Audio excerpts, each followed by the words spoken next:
পর্দার অ্যাকশন দৃশ্যকেও যেন টেক্কা দিল বাস্তব জীবনের এক চাঞ্চল্যকর চুরির ঘটনা। ভারতের মধ্যপ্রদেশে মহাসড়কে চলন্ত ট্রাক থেকে অভিনব কায়দায় মালামাল লুটের ঘটনা ঘটেছে। একটি মোটরসাইকেলে চেপে ৩ ছিনতাইকারী হুবহু সিনেমার দৃশ্যের মতো নিখুঁত পরিকল্পনায় এই দুর্ধর্ষ ডাকাতি চালিয়েছে।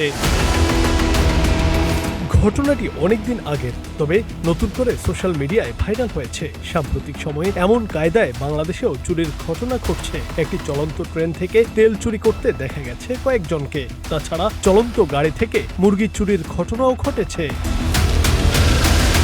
ভাইরাল সেই ভিডিওতে দেখা যায় পণ্যবাহী ট্রাকটি মহাসড়ক দিয়ে তার নির্দিষ্ট গন্তব্যে যাচ্ছিল।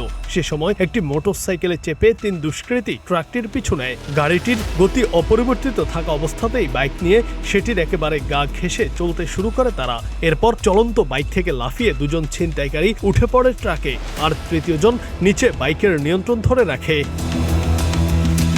ট্রাকে উঠেই ওই ২ ছিনতাইকারী আর সময় নষ্ট করেনি। তারা মূল্যবান মালামালের বক্স একের পর এক নিচে মহাসড়কে ছুঁড়ে ফেলতে শুরু করে। মালামাল ফেলা শেষ হতেই চলন্ত ট্রাক থেকে আবার নিচে চলতে থাকা মোটরসাইকেলে চেপে বসে। এরপর রাস্তায় ফেলে রাখা মালামালগুলো দ্রুত গুটিয়ে নিয়ে নিমিষেই চম্পট দেয় চোরের দল।